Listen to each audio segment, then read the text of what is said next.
The Kids Are All Right by Chloe and Halle. Chloe and Halle Bailey are from Atlanta, Georgia. The two singer, producers, and actresses were seen by Beyonce doing a cover of her song Pretty Hurts on YouTube.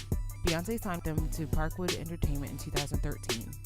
The two recently penned and performed the intro to the new show, Grownish, and a song on the movie A Wrinkle in Time. The Kids Are All Right is Chloe and Halle's debut album, but fourth project. How do we feel about it? Chloe and Halle, The Kids Are All Right.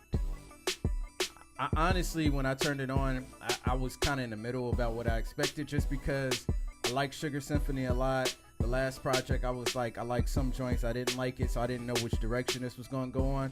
But when you turn it on, they start the album off, showing off their harmony skills, which they do very well. Amazing. Anybody that checks out any of their YouTube covers, they bring like a whole different level of like energy to the songs, because they kind of own them and make them their own. And I'm pretty sure that's why Beyonce signed them. The Kids Are Right. It's a dope song. I kind of wish there were a little bit more drums. I know they brought a few of them towards the end, but it wasn't like a traditional kick snare. I understand based on like the concept and how the song sounded, but it's still pretty dope. Grown from the Grownish soundtrack. I mean, it kind of comes off as like a coming of age type young teenage woman song. Yeah. So obviously I couldn't really feel it all that much, but it's definitely a cool song. Right. High Low featuring Gold Link is dope. Real dope. Like, I was just like, yo, like when that joint first came on, I was just like, man, are they gonna be able to top this? Mm-hmm. Yeah, they did, because Everywhere came on, and I was just like, yo, this shit Everywhere is hard. Yeah, Everywhere is hard. The beat is hard. I love the hook. I like the way they sung the lyrics, the way they did the lyrics in the first and second verse. They were delivering it as if like the newer age rappers kind of would in a sense. Yeah. And perfect timing and everything, man. That joint is dope. The Fa La La skit is cool. Fake is one of those songs that it grew on me. I didn't necessarily like it like that. I mean, I liked it, but I didn't love it after the first time. But the second time I listened to it, third time I listened to it, I was like, yo, this joint is dope. And I don't know who Kari Fox is, but she did her thing on that joint. She did. Baptized is a cool little interlude. Down came on. Down is dope. Dope. Galaxy is cool. I'm not overly excited about Galaxy, but it's cool. Happy Without Me with Joey Badass is dope. Yeah, man. I was just like, yo, they just got some dope chemistry. I kind of wish Gold Link and him would have been on both songs together. That would have been cool. Yeah. Baby Bird is dope. I actually like the vibe. I like the beat on that joint. Warrior is really good. Really? And I honestly feel like that's where the album should have ended. And when I say that, I'm not saying it like the rest of the songs were bad. I just wish that's where the album would have ended. Cool People was actually a really good song. And see, it just sounds funny that I say that, even though I say I wish the album ended with Warrior. Yeah. It just felt like that was the ending statement to me. Okay. Like that was the period on the album right there. Okay. And Cool People could have been somewhere in between Before. Fake and Baptized or something. But Cool People is a really dope song. Baby on a Plane, it's a different vibe from what I guess I expected the song to be about, based on kind of like the title of the name of the song. But it's actually dope. And If God Spoke is another period on the project. So it's kind of like, man, y'all came out with two joints. It's like, it sounds like they should be the end of a project, which is kind of weird. Yeah. Drop and Fall, obviously they're dope. They were on Sugar Symphony. I like those a lot. And overly, man, these girls are pretty amazing. They handle most of the production all by themselves. They did majority of the writing on this project. No Beyonce help on the writing. Did y'all hear that? Listen to that. I'm just saying, because I know you already know people are going to say. Of course. Because some of the songs kind of have like a vibe where it seems like, Queen B probably helped them out a little bit. But no, they did it. They did have some help from some other writers, but they handled most of it themselves. And I get this joint a B+. I think it's fire.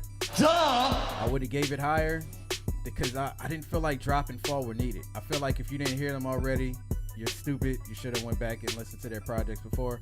Or my bad, you're not stupid. You're just misinformed. Yeah. So now you can go back and listen to Sugar Symphony, and then just catch up on them, and you could have appreciated that music for what it was. Hey, B+, fire. Yeah, man.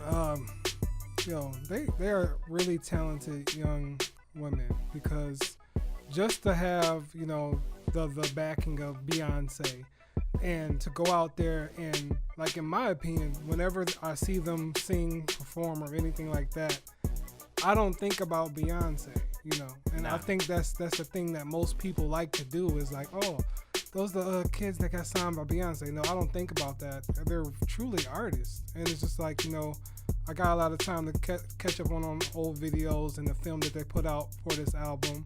Which is pretty cool. They're just really creative and talented, and it doesn't seem like they're like trying to be. It and just the way seems they like carry they themselves is dope too. Yeah. And it's just like, in the translation with the whole album, I just thought it was just composed very well, with the exception of the last 2 tracks, like you said. And I just felt like it had a natural flow. Sequence. And it had a natural flow to it. Like, it was just from the next track to next. It was always something, like you said, like, oh, this is better than the last one. This and that. And I like that a lot. My standouts for real would have to be High, Low, Everywhere, Down, Happy Without Me, Warrior, and I think it was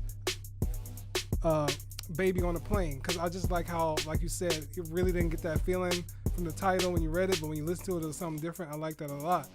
But, not to delve into 3, because you covered pretty much everything.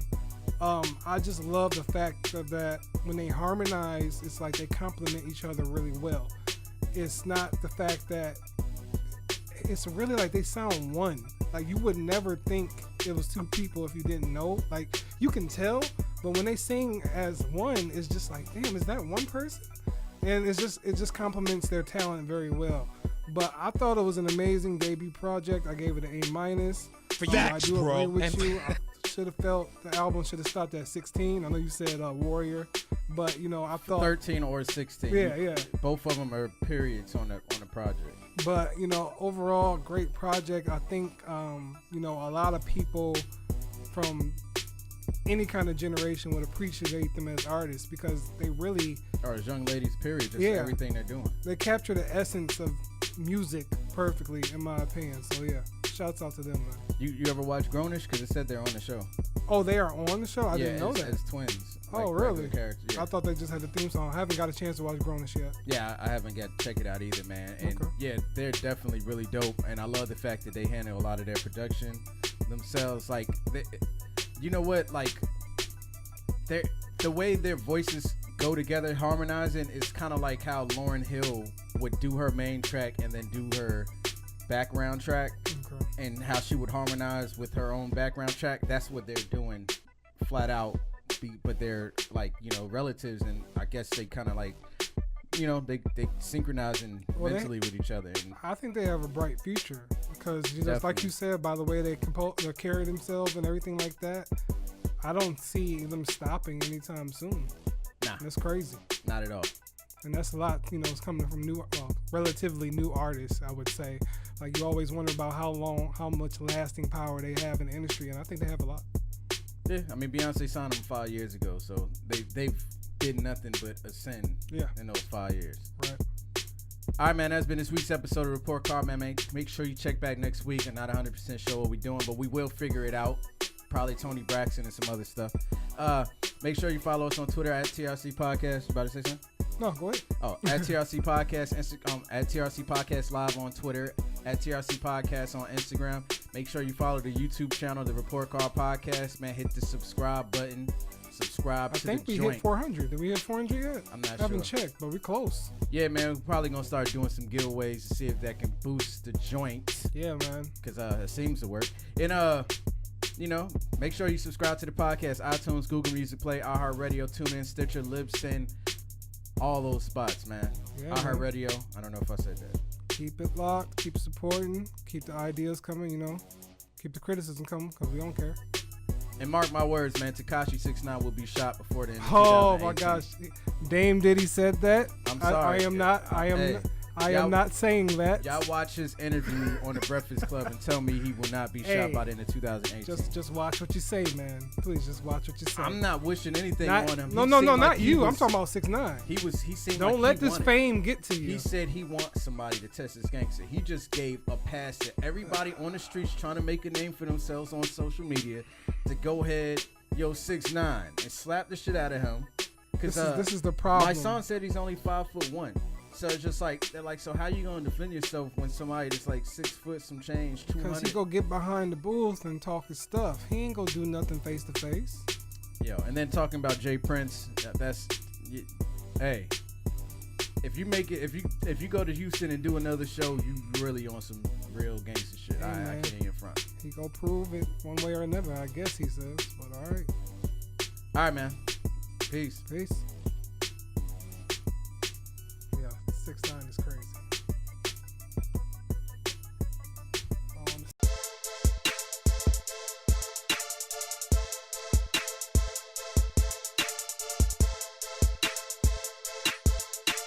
Yo, you looking for TV reviews, music reviews, movie reviews?